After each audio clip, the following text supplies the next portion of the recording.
محبت سے یہ نعت کا اور منقبت کا نذرانہ پیش کرتے ہیں۔ حضرات، آج کا دن بڑا عظیم دن ہے۔ آج 2 شعبان کا دن ہم نے گزارا ہے۔ تاریخ اسلام میں 2 شعبان المعظم سن 150 ہجری، یعنی آج سے تقریباً 1300 سال پہلے، کتنے 1300 سال پہلے آج ہی کا دن سن 150 ہجری اور 2 شعبان المعظم، یہ امام الائمہ سراج الامہ حضرت سیدنا نعمان بن ثابت المعروف حضور امام اعظم ابو حنیفہ رضی اللہ تعالیٰ عنہ کا یوم ہے۔ اللہ تعالیٰ کا شکر ہے کہ آج منڈے کا دن ہے،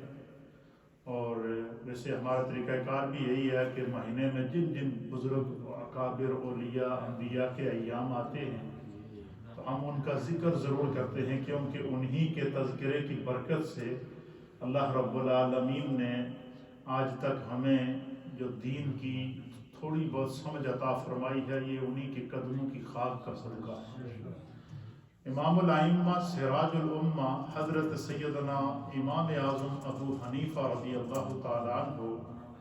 اللہ کے ان محبوب بندوں میں سے تھے کہ جنہیں اللہ رب العالمین نے دین اسلام کے لیے منتخب کیا تھا۔ ایک روایت کے مطابق آپ فرماتے ہیں کہ ایک دفعہ مجھ پر غلبہ طاری ہوا تو میں نے کہا ساری دنیا سے کٹ کر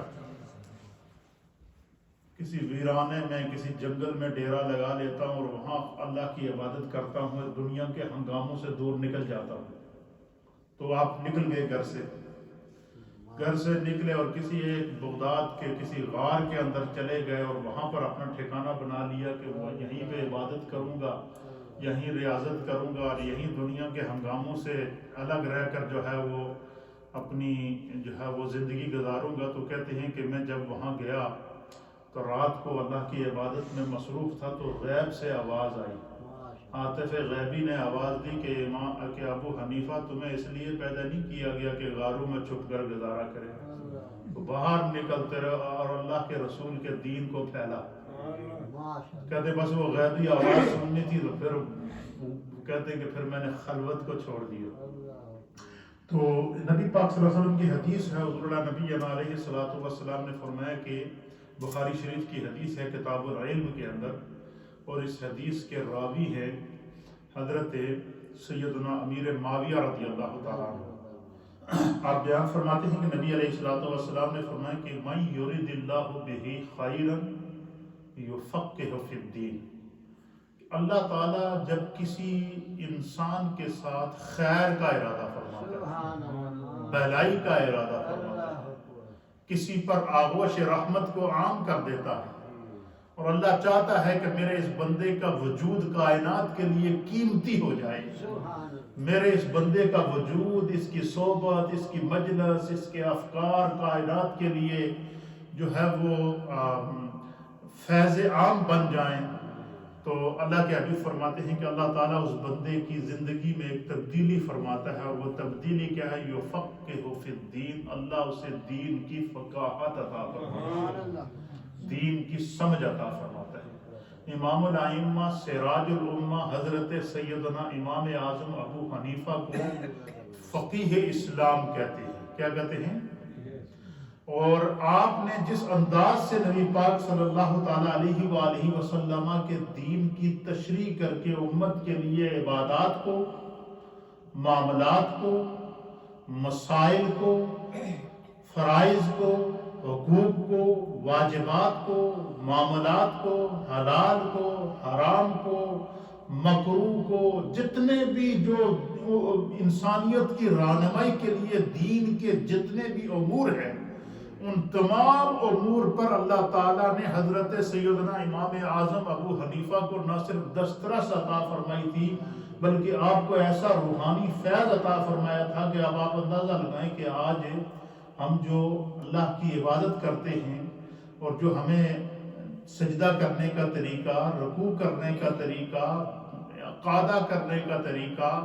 نماز کے اندر کھڑے ہونے کا طریقہ، نماز کو اور اور اسی طریقے سے طہارت کے مسائل اور اسی طریقے سے فرائض اور حقوق کے مسائل جو آج پوری دنیا کے لیے جو رہنمائی ہے، فرمایا ان تمام امور کو امام اعظم ابو حنیفہ نے اتنا آسان کر کے بیان کیا کہ اب آپ اندازہ لگائیں، آپ جتنے لوگ یہاں بیٹھے ہوئے ہیں، کوئی عالم ہو یا عالم نہ ہو، پھر بھی ہم نماز 5 وقت کی تو پڑھتے ہیں نا،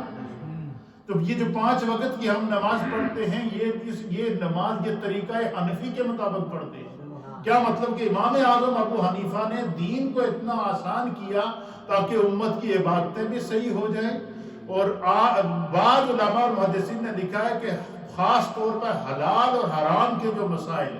امام اعظم ابو حنیفہ نے فقہ کی باریکیوں کے ساتھ اور قرآن و سنت کی روشنی کے اندر لکھے ہیں، اگر وہ نہ لکھتے تو نہ جانے امت کا کیا حال ہوتا۔ فرمایا آج جو ہمیں لقمہ حلال نصیب ہو رہا ہے، یہ بھی صدقہ ہے امام اعظم ابو حنیفہ۔ آج جو خدا نے ہمیں سجدے کی توفیق دی ہے، یہ بھی صدقہ ہے امام اعظم ابو حنیفہ کا۔ آج جو ہم ایک دوسرے کا ادب اور احترام کرتے ہیں، یہ بھی صدقہ ہے امام اعظم ابو حنیفہ کا۔ آج جو ہمیں تھوڑی بہت دین کی بصیرت اور بصارت کا علم حاصل ہے، یہ صدقہ ہے۔ یعنی آپ یہ اندازہ لگائیں کہ صرف یہی نہیں کہ کائنات کے جو بڑے بڑے اولیاء کاملین گزرے ہیں، ائمہ دین متین گزرے ہیں، اور بڑے بڑے اولیاء کاملین گزرے ہیں، وہ ان میں سے اکثر اولیاء کاملین وہ ہیں جنہوں نے اپنی دینی رہنمائی امام اعظم ابو حنیفہ سے حاصل کی ہے۔ اب آپ اندازہ لگائیں، حضرت داتا علی حجویری رحمۃ اللہ تعالی علیہ، حضور داتا صاحب، آپ کشف المعجوب شریف داتا صاحب کی کتاب ہے، جس کے بارے میں حضرت نظام الدین اولیاء رحمۃ اللہ علیہ لکھتے ہیں کہ اگر کسی کو کسی مرشد کی تلاش ہو، کسی ہدایت کی تلاش ہو،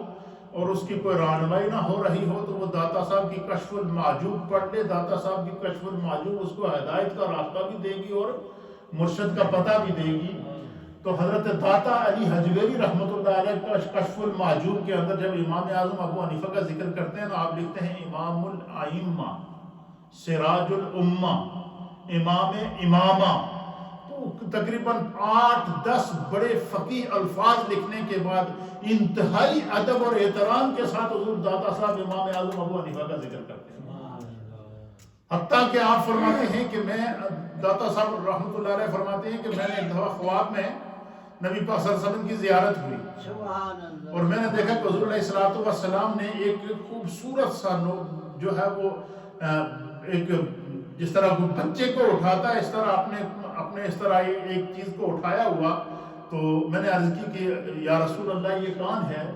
تو دادا صاحب فرماتے ہیں کہ آقا علیہ الصلوۃ والسلام نے خواب میں مجھے فرمایا کہ یہ میری امت کا امام ابو حنیفہ۔ اللہ، یہ آپ کا مرتبہ، آپ کا مقام اور آپ کی عظمت ہے۔ تو امام اعظم ابو حنیفہ رضی اللہ تعالیٰ عنہ کا جو سن پیدائش ہے، یہ سن 80 ہجری ہے۔ کون سا ہے؟ 80 ہجری۔ یہ صحابہ اکرام کا دور ہے۔ کون سا دور ہے یہ؟ صحابہ اکرام کا دور ہے،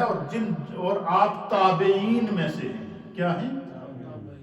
یعنی صحابہ اکرام کے دنیا سے چلے جانے کے بعد نبی پاک کے دین کو، روایات کو، احادیث کی روایات کو،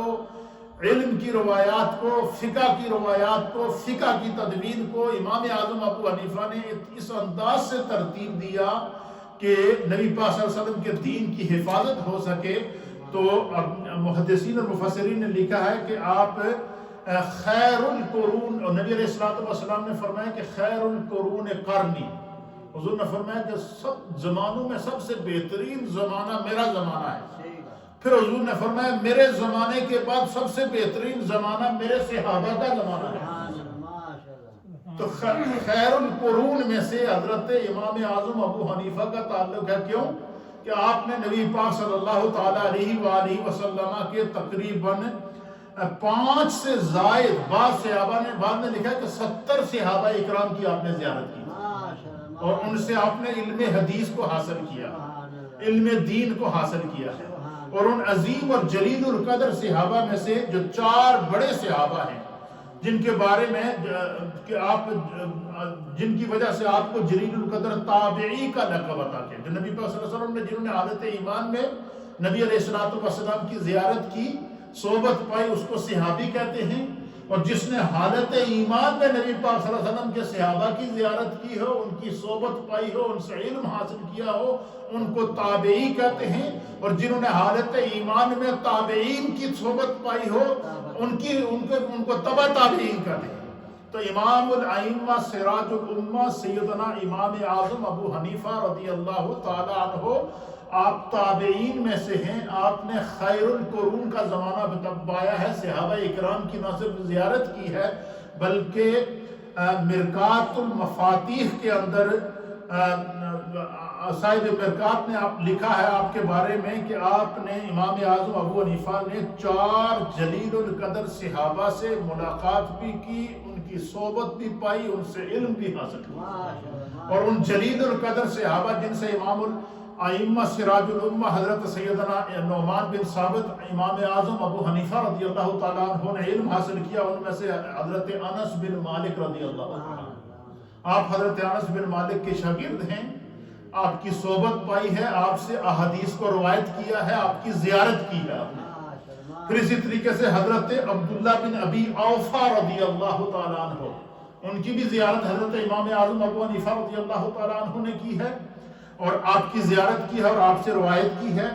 حضرت سعد بن سعد سعادی رضی اللہ تعالیٰ عنہ، یہ بھی جلیل القدر صحابی ہیں، ان کی بھی زیارت حضرت امام اعظم ابو حنیفہ کو نصیب ہوئی ہے۔ اور حضرت ابو طفیل عامر بن واصلہ رضی اللہ تعالیٰ عنہ، یہ جلیل القدر 4 وہ صحابہ ہیں جن کا ذکر صاحب مرقات نے مرقات المفاتیح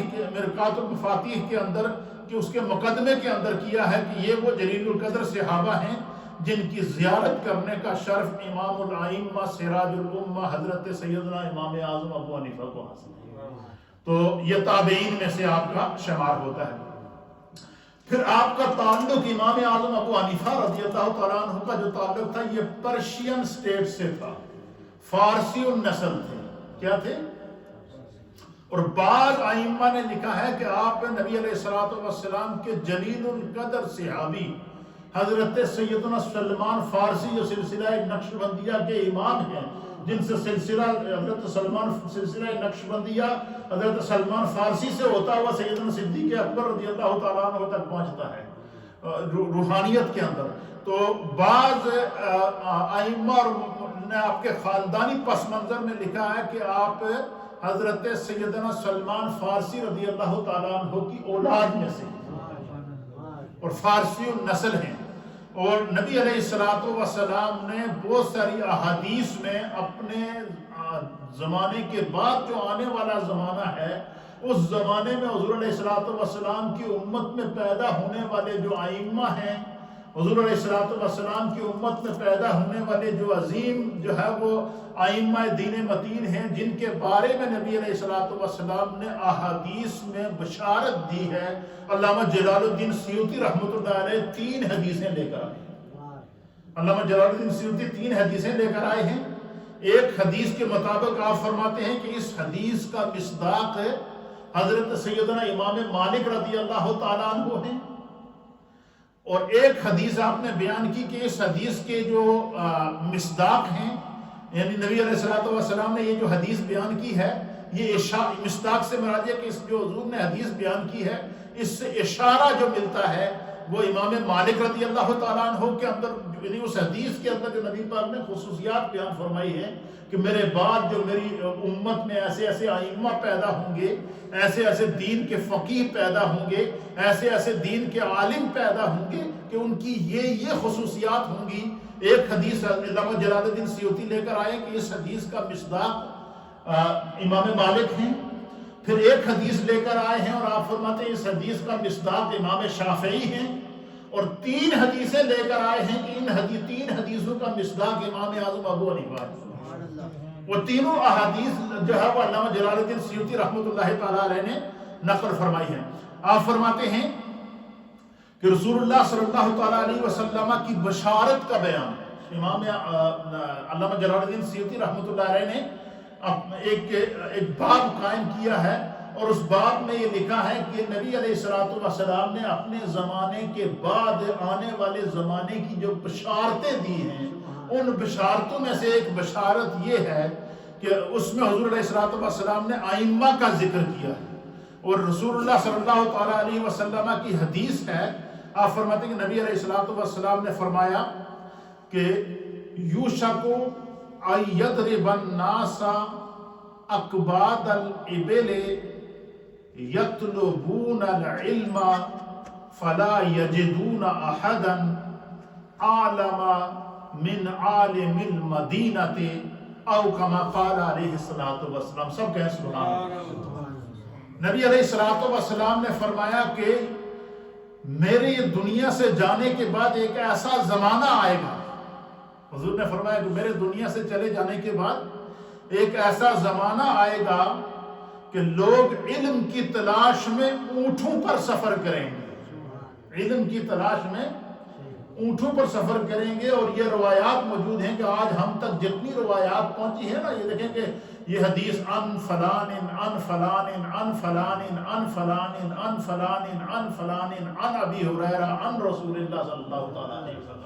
کہ یہ حدیث فلاں نے فلاں سے روایت کیا، فلاں نے فلاں سے روایت کیا، فلاں نے فلاں سے روایت کیا، فلاں نے فلاں سے روایت کیا، اس نے حضرت ابو ہریرہ سے روایت کیا، اور حضرت ابو ہریرہ نے رسول اللہ صلی اللہ علیہ وسلم سے روایت کیا. اسی طریقے سے نبی علیہ السلام کے دنیا سے چلے جانے کے بعد جب ریاست مدینہ قائم ہوئی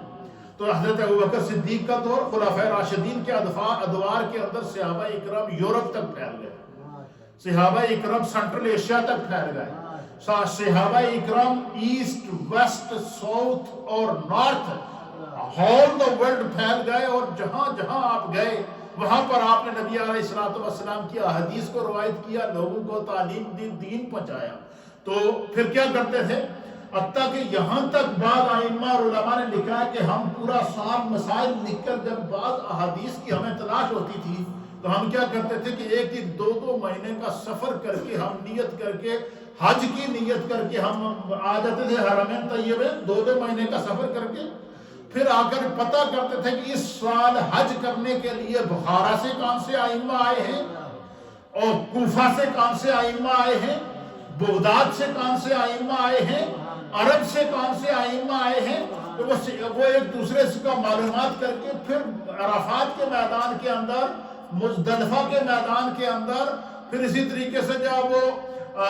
حرمین طیبین کے اندر وہ پھر ان ائمہ سے مل کر ان کے ساتھ مسائل ڈسکس کر کے ان سے حدیثیں لکھ کر نقل کیا کرتے تھے. اور اس کے لیے دور دراز سے جو وہ ائمہ دین متین نے، محدثین نے سفر کیے ہیں،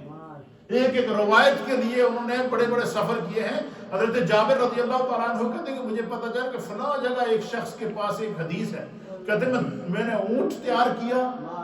2 مہینے کا راشن کھانے پینے کا اس اونٹ پر رکھا اپنے ساتھ، اور میں سفر کر کے وہاں تک پہنچا، اور وہاں جا کر میں نے ایک حدیث کیا، وہ ایک صحابی موجود سے ان سے اس حدیث کو روایت کی. تو نبی علیہ السلام نے فرمایا کہ اس حدیث کے اندر کہ سرکار دو عالم صلی اللہ علیہ وسلم نے فرمایا کہ میرے دنیا سے جانے کے بعد ایک ایسا زمانہ آئے گا کہ لوگ علم کی تلاش میں اونٹوں پر سفر کریں گے، اور ان کو مدینے کے عالم سے زیادہ علم والا کہیں اور نہیں ملے گا. اور مدینے کے عالم کے نام سے جو مشہور ہوئے ائمہ وہ امام مالک ہیں. حضرت سیدنا امام مالک، ان کو امام مدینہ کہتے ہیں. جو فقہ مالکی ہے یہ امام مالک رضی اللہ تعالیٰ عنہ سے چلی ہے، اور ساری زندگی امام مالک نے مسجد نبوی شریف میں گزاری ہے،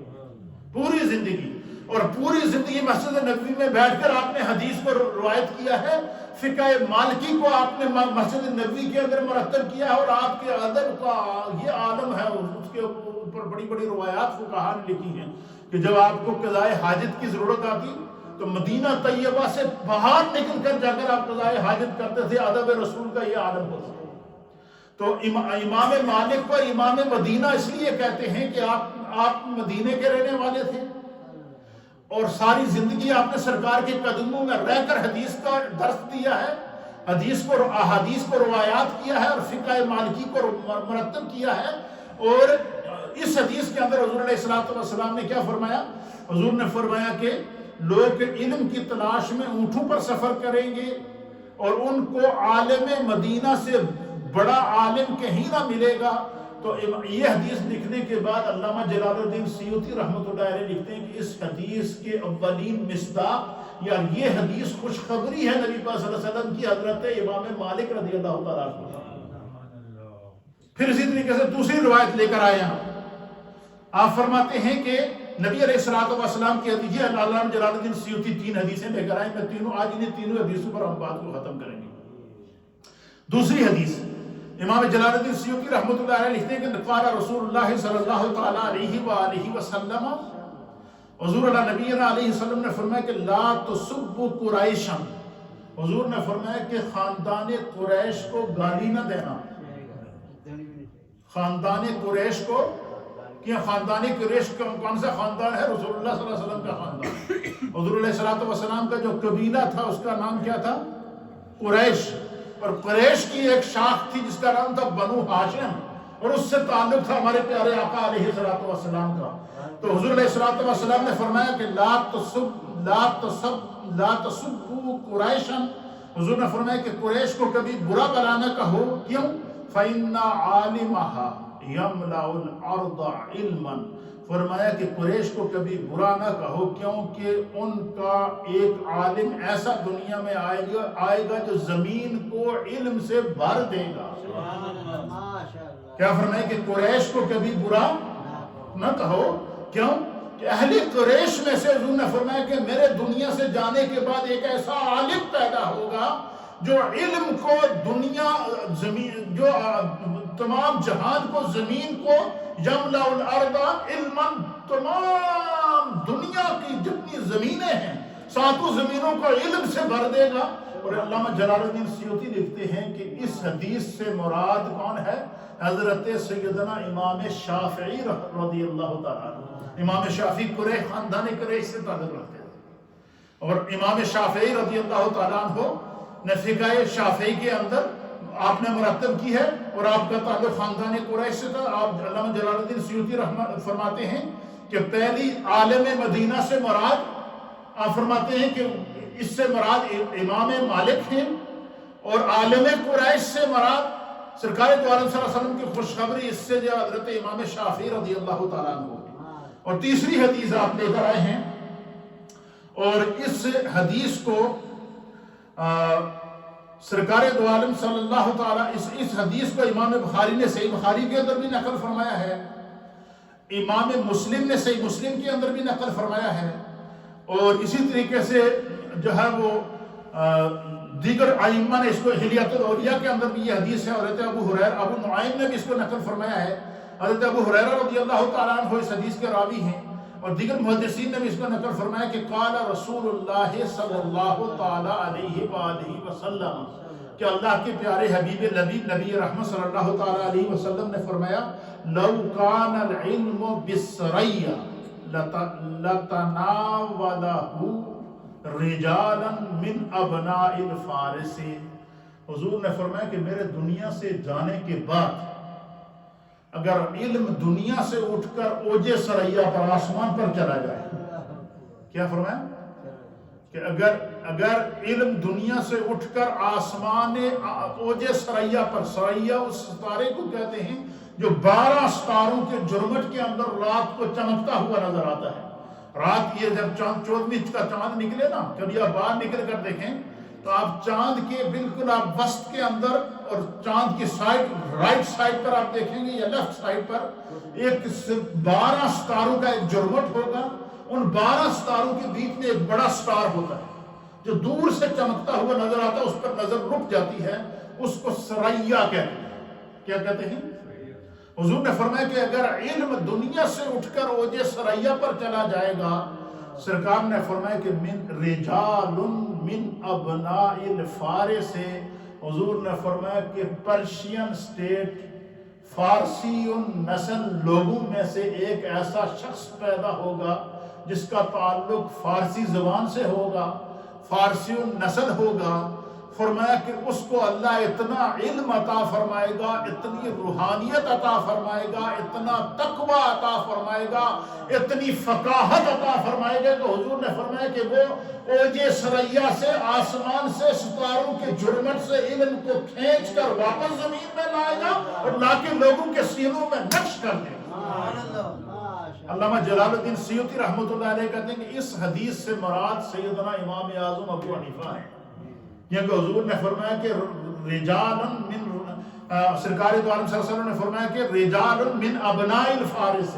کہ پرشین سٹیٹ کے رہنے والے لوگوں میں سے فارسی النسل لوگوں میں سے ایک شخص ہوگا، اور وہ فارسی النسل کون تھے؟ حضرت امام اعظم ابو حنیفہ۔ اور یہ جو فارسی زبان ہے نا، اب دیکھیں یہ آپ کو سمجھ میں آئے یا نہ آئے، اس فارسی زبان کے اندر اللہ تعالیٰ نے اتنا چاشنی رکھی ہے، یہ اتنی میٹھی زبان ہے کہ بعض روایات کے مطابق ایک روایت آتی ہے کہ حضور علیہ السلام نے ایک حدیث کے اندر فارسی بولی ہے، اور علماء اور ائمہ نے یہ بات میں نے سنی ہے، تاجدار گولڑا حضرت پیر سید نصیر الدین نصیر گولڑوی رحمۃ اللہ علیہ سے خود براہ راست میں اس کا راوی ہوں۔ میں کراچی میں ہوتا تھا، جامعہ نعیمیہ کا میں ناظم تھا،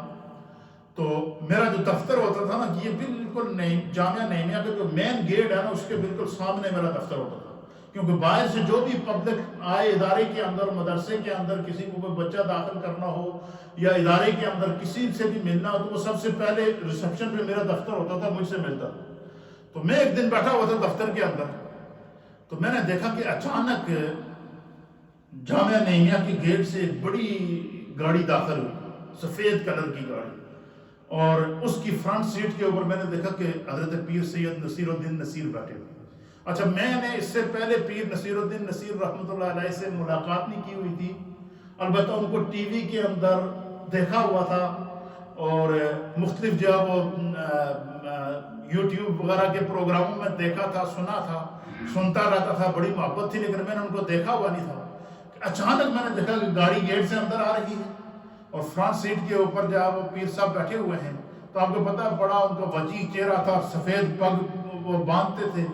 اور میری ایک دم نظر پڑی تو میں ایک دم اپنی کرسی سے اٹھا اور میں باہر نکل آیا دفتر سے۔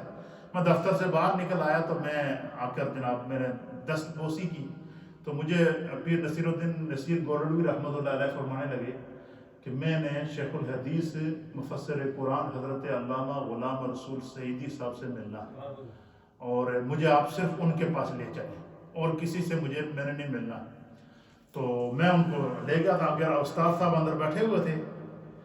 تو آپ پیر نصیر الدین نصیر رحمۃ اللہ علیہ نے بڑی عجیب بات کہی، میں ان کا ذوق آپ کو بتاتا ہوں۔ مجھے دیکھیں اس وقت میرے استاد صاحب بھی دنیا میں نہیں ہیں اور پیر نصیر الدین شاہ صاحب بھی نہیں ہیں، لیکن وہ بات مجھے یاد آئی اور میں آج بیان کر رہا ہوں۔ پیر نصیر الدین نصیر رحمۃ اللہ علیہ نے اگر پیر صاحب سے ہمارے استاد صاحب سے کہا کہ حضرت میں آپ کے پاس آیا ہوں اسلام آباد سے، اور یہ دیکھیں یہ میرا ریٹرن ٹکٹ ہے، 2 گھنٹے بعد میری واپسی کی فلائٹ ہے،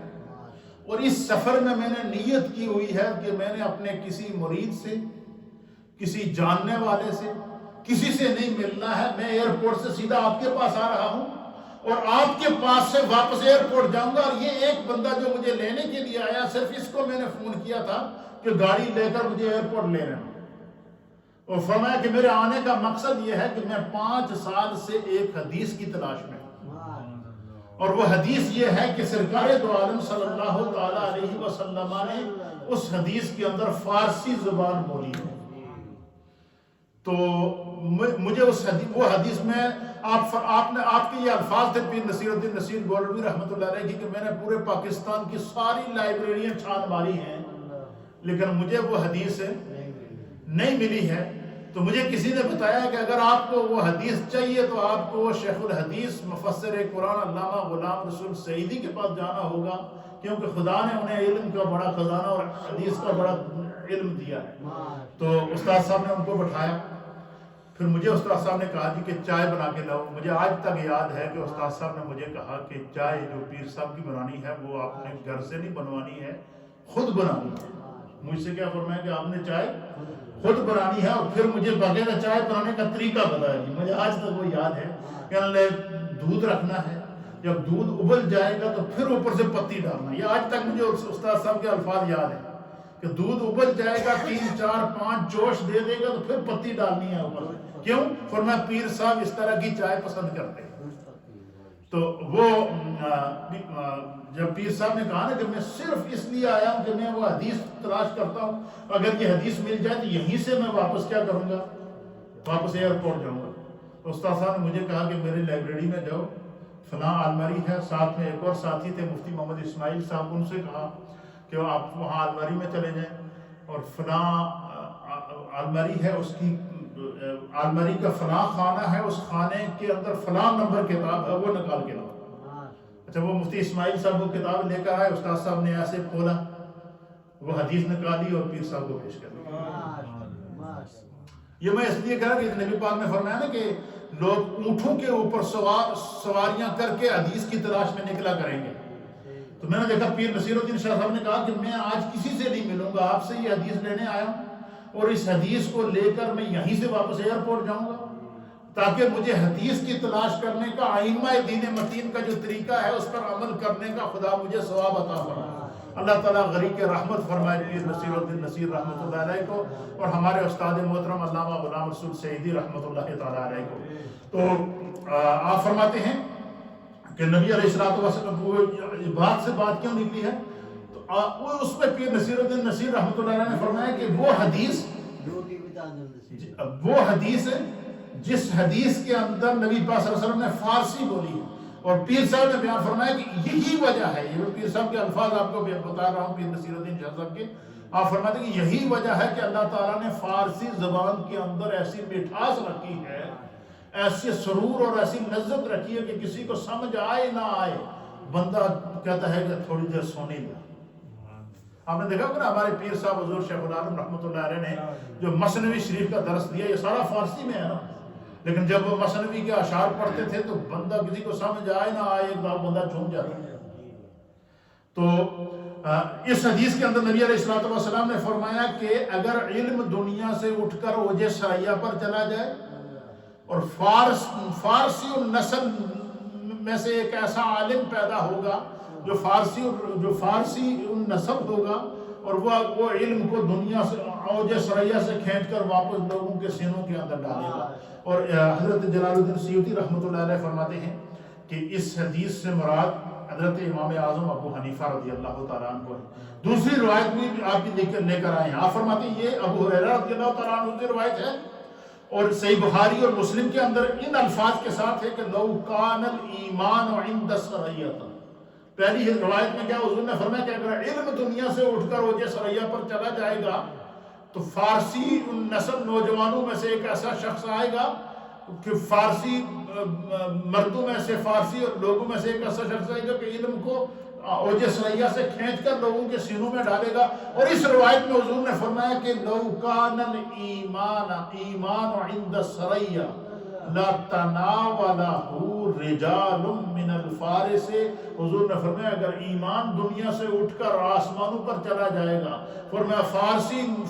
النسل لوگوں میں سے ایک ایسا شخص پیدا ہوگا کہ ایمان کو آسمان سے کھینچ کر واپس لوگوں کے سینوں میں ڈالے گا.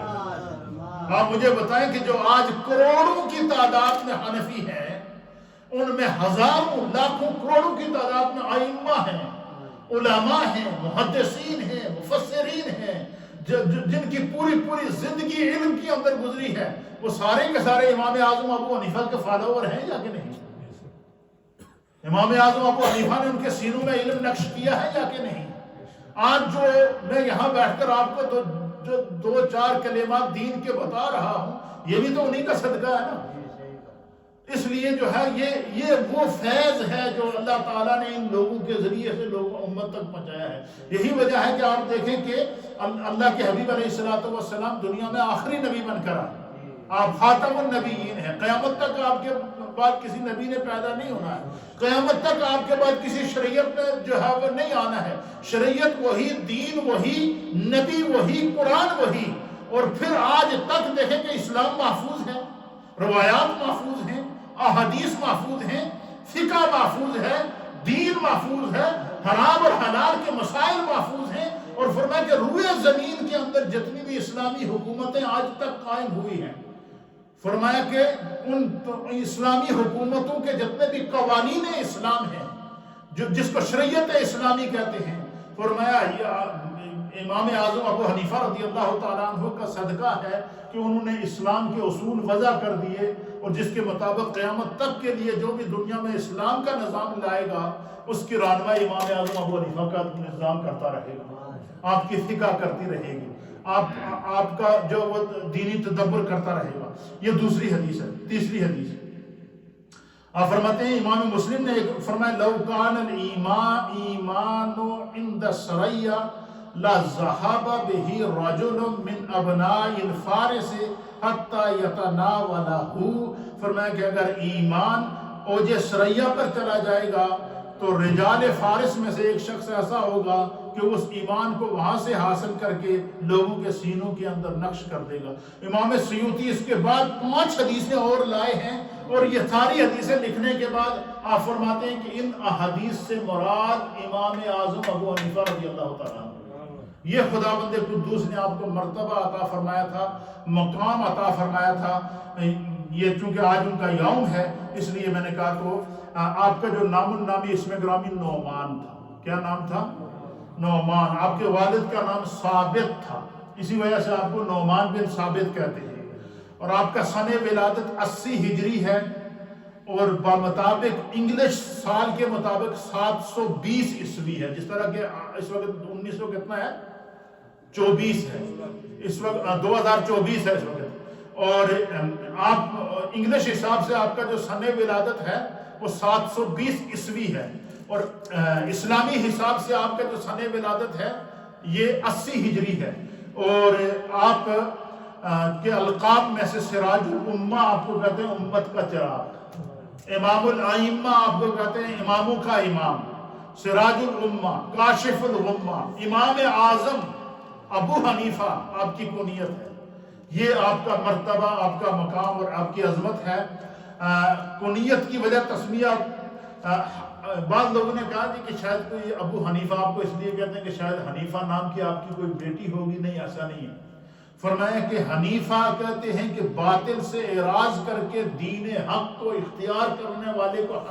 حنیفہ کہتے ہیں، جیسا کہ قرآن کریم کے اندر حضرت ابراہیم علیہ السلام کے دین کو دین حنیف کہا گیا ہے،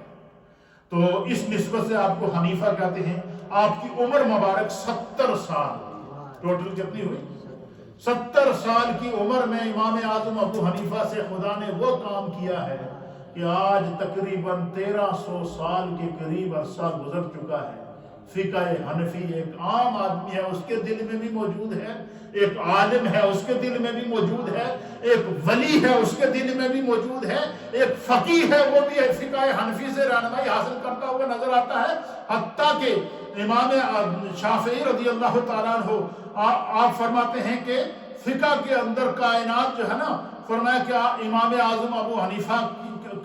فرماتے، امام شافعی فرماتے ہیں کہ الناس فی الفقہ عیال ابی حنیفہ۔ امام شافعی خود کتنے بڑے امام ہیں، لیکن آپ کہتے ہیں فقہ کے اندر لوگ جتنے بھی ہیں نا، یہ سارے کے سارے امام اعظم ابو حنیفہ کی اولاد ہیں، عیال ہیں، ان کے غلام ہیں، ان کے چاہنے والے ہیں، ان کے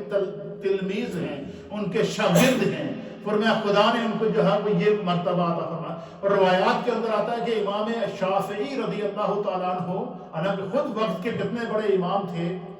اور فرماتے ہیں کہ جب وقت آپ امام اعظم ابو حنیفہ کے مزار پر آتے، بغداد کے اندر آپ کا مزار ہے، امام شافعی جب امام ابو حنیفہ کے مزار پر آتے تو وہاں پر طریقہ حنفی کے مطابق نماز پڑھا کرتے تھے۔ امام شافعی جب امام اعظم ابو حنیفہ کے مزار پر آتے تو وہاں پر جب نماز ادا کرتے تو آپ طریقہ حنفی کے مطابق نماز ادا کرتے۔ کسی نے ان سے کہا کہ آپ نے تو خود فقہ ایجاد کی ہے اور ہزاروں لاکھوں لوگ آپ کے فالوور ہیں، اور آپ امام اعظم ابو حنیفہ کی تقلید کرتے ہیں۔ آپ فرماتے ہیں امام اعظم ابو حنیفہ کی بارگاہ میں آ کر اس کے طریقے کو اپنا مجھے حیا آتی ہے۔ تو یہ آئمہ کا ایک دوسرے کے ساتھ کیا تھا؟ اچھا، یہ جو آئمہ کا مسائل میں ایک دوسرے کے ساتھ اختلاف ہے، اس اختلاف کے بارے میں نبی پاک صلی اللہ علیہ وسلم نے فرمایا کہ اختلاف امتی رحمہ، میری امت کا مسائل کے اندر جو اختلاف ہے وہ رحمت ہے. اس کے بارے میں آخری بات، اس کے بارے میں میرے استاد محترم حضرت علامہ غلام رسول صاحب سعیدی رحمۃ اللہ تعالیٰ علیہ، آپ نے بڑی ایمان افروز بات لکھی ہے. آپ نے لکھا کہ یہ جو ائمہ کا آپس میں اختلاف ہے نا، آپ دیکھیں کہ امام شافعی کہتے ہیں کہ تکبیر تحریمہ کہتے ہیں کہ ہاتھوں کو کندھوں تک اٹھا دو، امام اعظم ابو حنیفہ کہتے ہیں کانوں تک اٹھاؤ، بعض ائمہ کے نزدیک ہاتھوں کو سر تک اٹھاؤ. اچھا وہ تینوں اس کے اوپر ایک حدیث پیش کرتے ہیں. امام اعظم ابو حنیفہ کہتے ہیں کہ جب میں یہ مسئلہ لکھ رہا تھا نا کہ تکبیر تحریمہ کہتے وقت ہاتھوں کو کانوں تک اٹھاؤ، آپ فرماتے ہیں کہ میں نے جب اس پر غور کیا تو میرے نزدیک تینوں حدیثیں تھیں. ایک حدیث میں حضور نے فرمایا کہ ہاتھوں کو کندھوں تک اٹھاؤ، دوسری میں حضور نے فرمایا کانوں تک اٹھاؤ، تیسری میں حضور نے فرمایا کہ ہاتھوں کو سر تک اٹھاؤ. تو ایک ہی مسئلے کے مطابق تین روایات تھیں. تو حضرت امام اعظم، اب یہ جو فقیہ ہوتا ہے نا، اس کو دیکھیں اللہ تعالیٰ نے کیسی سمجھ عطا کی ہوتی ہے. امام اعظم ابو حنیفہ کہتے ہیں کہ جیسے ہی میں نے اس پر غور کیا نا، آپ فرماتے ہیں اللہ تعالیٰ نے میرا سینہ کھول دیا. کیا کہتے ہیں؟ میرا سینہ کھول دیا. آپ فرماتے ہیں کہ تکبیر تحریمہ کہتے وقت ہاتھوں کو کانوں تک اٹھاؤ، اور اس انداز سے اٹھاؤ کہ ہاتھ کی ہتھیلی انگلی یہ بالکل قبلے کی طرف ہو. فرمایا جب ہم اس طرح اللہ اکبر کہیں گے، آپ فرماتے ہیں کہ ہاتھ کا یہ جو نیچے والا حصہ ہے یہ کندھے کے برابر ہو جائے گا، مڈل والا حصہ کان کے برابر ہو جائے گا، اوپر والا یہ جو انگلیاں ہیں یہ سر کے برابر ہو جائے گا. اور ایک عمل کے اندر ہم سرکار کی تینوں حدیثوں پر عمل کریں. یعنی یہ امام اعظم ابو حنیفہ کی فقہ تھی. اس طریقے سے آپ نے دین کو پیش کیا ہے، اس طریقے سے دین کو امت کے لیے آسان کر کے پیش کیا ہے، اس انداز سے آپ نے دین کو کائنات کے لیے سہل کر کے پیش کیا ہے. اور ان اکرمکم عند اللہ اتقاکم، کہ اللہ کے نزدیک عزت والا وہی ہے جو سب سے زیادہ متقی ہے. علماء محدثین نے لکھا ہے کہ امام اعظم ابو حنیفہ کو قرآن پاک سے اتنا شغل تھا کہ رمضان کے مہینے میں 61 قرآن حکیم ختم کر دیتے. کتنے؟ ایک قرآن دن میں پڑھتے تھے، ایک قرآن رات میں پڑھتے تھے، اور ایک قرآن تراویح میں پڑھتے تھے. تو 61 قرآن حکیم. پھر جس وقت آپ، جو اس وقت کا بادشاہ تھا، حاکم تھا، اس نے آپ سے کہا جی کہ آپ نے جو وہ چیف جسٹس بننا ہے، قاضی بننا ہے، تو آپ نے فرمایا میں تو قاضی نہیں بنوں. اس نے کہا جی آپ کو حکم نہیں ماننا پڑے گا تو آپ کو جیل میں جانا پڑے گا. آپ نے فرمایا مجھے جیل بھی جانا منظور ہے لیکن میں قاضی نہیں بنوں، کیونکہ میں جو دین کا کام کرتا ہوں. پھر اس نے وہ آپ کو بند کر دیا جیل کے اندر. پھر جیل کے اندر زندگی گزارتے گزارتے وہیں پر آپ کا انتقال ہوا. یعنی یہ دیکھیں جو نیک لوگ ہوتے ہیں ان کو کتنی بڑی مشکلات اور آزمائشوں سے گزرنا پڑتا ہے. پھر کیا ہوا؟ روایات کے مطابق کہ جتنا عرصہ امام اعظم ابو حنیفہ جیل کے اندر رہے، بعض روایات کے مطابق اہل سیر نے لکھا ہے کہ اس جیل کے اندر جہاں پر آپ نے پتہ نہیں کتنے سال گزارے، ان سالوں کے اندر آپ نے 50,000 قرآن کریم ختم کی. یعنی یہ آپ کی قرآن کے ساتھ شغل اور تعلق کا یہ عالم تھا. اللہ تعالیٰ آپ کی قبر انور پر کروڑوں رحمتیں نازل فرمائے. بے شمار آپ کے فضائل ہیں، مناقب ہیں، عظمتیں ہیں. یہ تو صرف میں نے جو ہے وہ مختصر انداز میں بیان کیا. اللہ تعالیٰ اپنی بارگاہ میں قبول فرمائے.